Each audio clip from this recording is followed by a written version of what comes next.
আজীবন কোনো এক মানুষের সাথে সম্পর্ক রাখা অবশ্যই সম্ভব, তাদের সাথে দেখা না করে। আমার আর রাধার ভালোবাসাও কিছুটা এরকমই, আর কিছুটা এরকমই হয় ভালোবাসা দুই নয়নের মতো, যারা কখনোই মিলিত হবে না কিন্তু চিরকালের জন্য একসাথে জুড়ে থাকবে। এই অনুভূতি নিঃস্বার্থ হয়, আর এই নিঃস্বার্থ ভালোবাসা আপনাকে আনন্দের পথে অগ্রসর করে। জীবনে সবসময় নিঃস্বার্থভাবে ভালোবাসুন, শুধুমাত্র আনন্দই পাবেন। কষ্ট সবাই ভোগ করেন, কষ্ট পেলে কেউ রেগে যান, রেগে গিয়ে পরাক্রম দেখান। এটাই তো করা উচিত নয়। শান্ত মনে সেটাই করতে হবে যা জীবন আমাদের শেখাতে চাইছে। জীবন আমাদের সব শিখিয়ে দেবে, শুধু মনে রাখবেন কখন প্রয়াস করতে হবে আর কখন আমাদের প্রতীক্ষা করতে হবে, সেটা আগে আপনাকে বুঝতে হবে। মানুষ জীবনে তিনটে কাজ অবশ্যই করে থাকে, কিছু দান করে, কিছু গ্রহণ করে, আর কিছু ত্যাগ করে দেয়। এটাও ভাবতে থাকে যে এটা করলে কিভাবে করবে। দেবার জন্য পর্যাপ্ত ধন নেই, নেবার জন্য সংসারে অত স্নেহ নেই, আর ত্যাগ করার জন্য জীবনে এত সুখই নেই, তাহলে কিভাবে করবে? আসলে আমরা বস্তুগত চাহিদা অর্জনে এত ব্যস্ত হয়ে পড়ি যে আমরা বুঝতেই পারি না যে কি নেবার আছে, কি দেবার আছে, আর কি ত্যাগ করার আছে। তাহলে আজ আমি আপনাকে বলেই দিই, মনে রাখবেন এই তিনটে গুরুত্বপূর্ণ গুণ, তিনটে গুরুত্বপূর্ণ কথা। দেবার জন্য আছে দান, নেবার মতো আছে জ্ঞান, আর ত্যাগ করার মতো আছে অহংকার। ছোটবেলা থেকেই আমি গরু চড়িয়ে অভ্যস্ত, সেই জন্য সকলে আমাকে গোপাল নামে ডাকত। কিন্তু গোপাল হয়ে আমি একটা অমূল্য শিক্ষা লাভ করেছি। আমি দেখেছি যে গৌশালাতে অনেক বাছুরের মধ্যে একটি গাই তার নিজের বাছুরকে অবশ্যই চিনে ফেলে। যেখানে সমস্ত বাছুর একই রকম দেখতে এবং প্রত্যেকের স্বরও সমান, তারপরেও সকল বাছুরের মধ্যে নিজের বাছুরকে ঠিক চিনতে পেরে যায় এবং তার সাথেই থাকে। ঠিক এইরকমই কিছুটা হয় আমাদের কর্ম এবং তার কর্মফল। আপনি সবার মাঝে থেকেও কোনো কর্ম যদি করেন, সেই কর্মফল সবার মধ্যে আপনাকে চিনে ফেলবে এবং আপনার সাথেই থাকবে।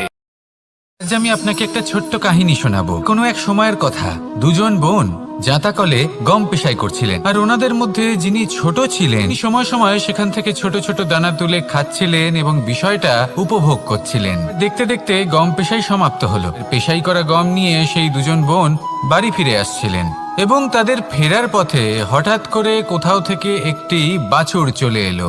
এই দুই বোন ভয়ভীত হয়ে গেলেন, আর তাদের হাত থেকে সেই আটা পড়ে গেল, মাটিতে মিশে গেল। এবার এই পুরো ঘটনাক্রমে যদি কারোর বিন্দুমাত্র লাভ হয়ে থাকে, সেই ছোট বোন তিনি মাঝে মাঝেই গমের দানা তুলছিলেন এবং খাচ্ছিলেন। সেটা হলেও এরকমই হলো আমাদের জীবনে ভক্তি এবং ভালোবাসা সংক্রান্ত বিষয়। মানুষ নিজের জীবনের দৈনিক কাজে এতটাই ব্যস্ত হয়ে পড়েন। দেখুন, জীবনে ভক্তি আর প্রেমের এই যে ছোট ছোট মুহূর্ত আছে, এগুলো যদি আপনি যাপন করতে পারেন তাহলে তাতেই আপনি তৃপ্তি লাভ করবেন। বাকি সবই আপনার ব্যর্থ বলেই মনে হবে।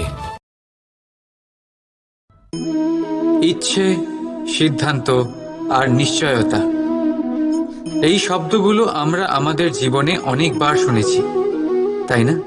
জীবনে অনেক সময় অনেক কিছু পেতে খুবই ইচ্ছে করে, কিন্তু শুধু ইচ্ছে হলেই কি সবকিছু পাল্টায়? সবকিছু পাওয়া যায়? অনুর্বর জমিতে বাস করা ব্যক্তির মনে ইচ্ছে হয় যেন সে শীতল জল পায়, কিন্তু সে পায় না।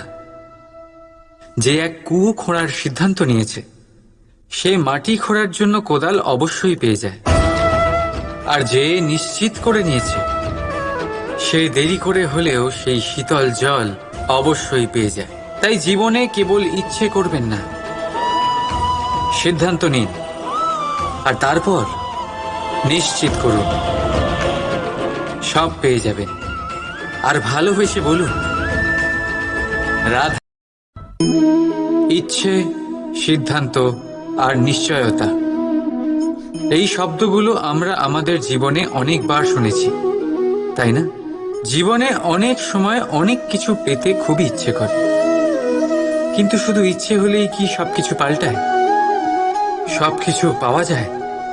অনুর্বর জমিতে বাস করা ব্যক্তির মনে ইচ্ছে হয় যেন সে শীতল জল পায়, কিন্তু সে পায় না। যে এক কুয়ো খোঁড়ার সিদ্ধান্ত নিয়েছে, সে মাটি খোঁড়ার জন্য কোদাল অবশ্যই পেয়ে যায়। আর যে নিশ্চিত করে নিয়েছে, সে দেরি করে হলেও সেই শীতল জল অবশ্যই পেয়ে যায়। তাই জীবনে কেবল ইচ্ছে করবেন না, সিদ্ধান্ত নিন আর তারপর নিশ্চিত করুন, সব পেয়ে যাবেন। আর ভালোবেসে বলুন। একবার এক সাধু নদীর পাড়ে স্নান করছিলেন। উনি দেখলেন যে জলের প্রবাহে একটা বিছে ভেসে যাচ্ছে।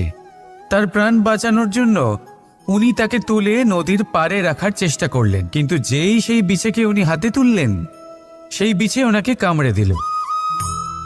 সাধু আবার চেষ্টা করলেন, সেই বিছেকে হাতে নেওয়াতে সে আবার তাকে কামড়ে দিল। আরও একবার চেষ্টা করাতে ওনার শিষ্য ওনাকে জিজ্ঞেস করল, এ আপনি কি করছেন গুরুদেব? এসব কি হচ্ছে? আপনি তারই প্রাণ বাঁচানোর চেষ্টা করছেন যে আপনাকে কামড়ে দিচ্ছে। গুরুদেব উত্তর দিলেন যে ও বিছে হয়েই নিজের কর্ম করছে, নিজের প্রবৃত্তি, নিজের ব্যবহার বদলাচ্ছে না। তাহলে আমি সাধু হয়ে তা কেন বদলাবো? এর তাৎপর্য হলো সরল, যে সংসারে কিছু মানুষ আছেন যারা হয়তো খারাপ। যদি কোনো ব্যক্তি আপনাকে সাহায্য করে থাকে যখন কেউ করেনি, যখন আপনার সবথেকে বেশি প্রয়োজন ছিল, সেই সাহায্য অমূল্য, আর সেটা উপকারী বটে। যদি কেউ উপকার করেন, তাহলে বিনম্র চিত্তে ভালোবেসে আজীবন তার উপকারের প্রতি কৃতজ্ঞ থাকুন। কারণ সত্যি কথা বলতে এই সংসারে উপকার করার মতো ব্যক্তি খুব কম রয়েছেন, আর উপকারীর কথা মনে রাখেন এমন কৃতজ্ঞ ব্যক্তি আরো কম। সেই জন্য জীবনে কৃতজ্ঞ থাকুন আর আমার সাথে ভালোবেসে বলুন, রাধা রাধা। ক্ষমা একটা অত্যন্ত সুন্দর শব্দ, আমার খুব প্রিয় শব্দ, কিন্তু এই ক্ষমা কখন আর কিভাবে প্রয়োগ করতে হবে সেটা বোঝা প্রয়োজনীয়। এক, যদি আপনি কোনো অন্যায় করেন আর ক্ষমা না চান, ক্ষমা প্রার্থনা না করেন, ক্ষমা চাওয়া থেকে এড়িয়ে যান, তাহলে তাতে আপনারই ক্ষতি হবে। কিভাবে? ক্ষমা না চাইলে মনের মধ্যে অহংকার জাগ্রত হয়, আর অহংকার তো প্রকৃত অর্থে আমাদের ক্ষতিই করে। দুই, কেউ যদি অপরাধ করেন, আপনার থেকে ক্ষমা না চান, তাহলে তাকে ক্ষমা করবেন না। ক্ষমা হলো অত্যন্ত অমূল্য, আর না চাইতেই কাউকে ক্ষমা দান করা এটা উচিত নয়। জীবনে কখনো ছলনা করবেন না। তাকে আপনি যতই লুকোনোর চেষ্টা করুন না কেন, সেটা অবশ্যই একদিন সামনে চলে আসবে। আর তার থেকেও বড় শিক্ষা হলো এটা, যে কারোর জীবনে সম্পত্তি, ধন ধান্য এসব চলে আসাতে তার বুদ্ধির বৃদ্ধি ঘটে না, তার ব্যবহার শুভ হয় না। এটা তখন হয় যখন সেই ব্যক্তি সেটা নিজে পেতে চায়, তার জন্য ভাবনা চিন্তা করে, কর্ম করতে থাকে। আর যখন একজন ব্যক্তি নিজের বুদ্ধি এবং ব্যবহার উন্নত এবং শ্রেষ্ঠ করে তুলতে পারেন, তখন তিনি নির্ধন হয়েও ধন অর্জন করতে পারেন। ঠিক পদ্মফুলের মতো। একটি পদ্মফুল কিন্তু জন্ম নেয় পাকের মধ্যে, তারপরেও এই পদ্মফুল দেবতাদের প্রসাধনের অঙ্গ হয়ে ওঠে। আসুন আর আমার সাথে ভালোবেসে বলুন, রাধা রাধা। সূর্যের মনে হয় যে তার থেকে বেশি তেজস্বী আর উজ্জ্বল কেউ নেই, তাই তার এই অহংকার ভঙ্গ করার জন্য মেঘ চলে আসে। তারপর এই মেঘের অহংকার বেড়ে যায় যে তার থেকে বেশি ঘন আর কেউ নেই। তারপরে বাতাসের একটা প্রবল দমক আসে আর মেঘেদের ছিন্ন ভিন্ন করে দিয়ে চলে যায়। তখন বায়ুর অহংকার বেড়ে যায়, আরো ভাবে যে তার থেকে বেশি শক্তিশালী আর কেউ নেই। এই দমকা বাতাস যখন বিশাল এক পর্বতের সাথে ধাক্কা খায়, তখন সেই বাতাসের অহংকারও চূর্ণ বিচূর্ণ হয়ে যায়। পরে পর্বত ভাবে যে তার থেকে বেশি ধীর আর শক্তিশালী আর কেউ নেই। তখন পৃথিবীতে ভূমিকম্প হয়। জীবন কিসের উপর নির্ভরশীল? ধনের ওপর, বৈভবের ওপর, নিঃশ্বাসের ওপর? না, এই জীবন নির্ভরশীল বিশ্বাসের ওপর। বিশ্বাস নিজের ওপর, বিশ্বাস আমাদের আপনজনের ওপর। কিন্তু যখন এই বিশ্বাস ভেঙে যায় তখন মানুষের মনও ভেঙে যায়, আর তারপর সে অন্য কিছু করতেই পারে না। তখন কি করা যেতে পারে? 3টে কাজ আছে যা আপনি করতে পারেন। প্রথম, ভালোবাসা। যাকে আপনি ভালোবাসেন, যারা আপনাকে ভালোবাসে, ভুল যারই হোক না কেন, তার কাছে ক্ষমা চাইতে কখনোই সংকোচ বোধ করবেন না। দ্বিতীয় হলো বিশ্বাস। যারা আপনাকে ভালোবাসেন, আপনাকে বিশ্বাস করেন, তাদের বিশ্বাস কখনো ভাঙবেন না। তৃতীয় হলো আশা। যারা আপনাকে ভালোবাসেন। এই সংসারের সব থেকে কঠোর ধাতুর মধ্যে একটি হলো লোহা। লোহা দিয়ে আমরা অনেক অস্ত্র শস্ত্র লাভ করি, অনেক বস্তুও লাভ করি। এবার এই লোহাকে কাটার জন্য, একে কোনো আকার দেওয়ার জন্য কি প্রয়োগ করতে হয়? লোহা। এবার এই কথাটা আমরা সকলেই জানি যে লোহার দ্বারাই লোহাকে কাটতে হয়। এবার এই কথা আমি আপনাকে কেন বলছি? এরপরে খুব বড় একটা প্রশ্ন আসে, যা খুব বড় শিক্ষা দিয়ে যায়। এটা কেন হয় যে আমরা একটা লোহা দিয়ে একটা লোহাতে আঘাত করছি, কিন্তু যে লোহা দ্বারা আঘাত করছি তার আকার বদলাচ্ছে না, যার উপর প্রহার করছি তার আকার বদলাচ্ছে? এতে পার্থক্যটা কোথায়? পার্থক্য হলো তাপমাত্রার। দেখুন, যে লোহাকে আমরা কাটতে চাই তার তাপমাত্রা বাড়াতে হয়, তাকে গরম করতে হয়। আর যে লোহা দ্বারা আমরা আঘাত করতে চলেছি, সেই লোহা আমাদের ঠান্ডা রাখতে হয়। অর্থাৎ ঠান্ডা লোহা গরম লোহাকে কেটে দেয়। এবার এই শিক্ষা কি আমাদের জীবনে যথেষ্ট নয়? আমাদের জীবনে অনেক সমস্যা আসতে পারে, কিন্তু আমাদের এই বিষয়ে বিশেষ খেয়াল রাখতে হবে যে আমাদের মনকে আমরা যেন ঠান্ডা রাখি, এই মস্তিষ্ককে শান্ত রাখতে হবে। যদি আমরা ক্রোধ বা ঈর্ষার আগুনে জ্বলতে থাকি, বিদ্বেষের আগুনে জ্বলতে থাকি, তাহলে আমরাও সেই লোহার মতোই হয়ে যাব, যার তাপমাত্রা অত্যন্ত বেশি। তখন যে কেউ এসে আমাদের বিচ্ছিন্ন করে চলে যাবে। মনে রাখবেন, যিনি যত বেশি স্থির বুদ্ধির অধিকারী, যিনি হলেন সব থেকে বেশি শান্ত, তিনি হলেন সব থেকে বেশি বলশালী। তাহলে শান্ত থাকুন আর আমার সাথে ভালোবেসে বলুন, রাধা রাধা। আজীবন কোনো এক মানুষের সাথে সম্পর্ক রাখা অবশ্যই সম্ভব, তাদের সাথে দেখা না করে। আমার আর রাধার ভালোবাসাও কিছুটা এরকমই, আর কিছুটা এরকমই হয় ভালোবাসা দুই নয়নের মতো, যারা কখনোই মিলিত হবে না, কিন্তু চিরকালের জন্য একসাথে জুড়ে থাকবে। এই অনুভূতি নিঃস্বার্থ হয়, আর এই নিঃস্বার্থ ভালোবাসা আপনাকে আনন্দের পথে অগ্রসর করে। জীবনে সবসময় নিঃস্বার্থভাবে ভালোবাসুন, শুধুমাত্র আনন্দই পাবেন।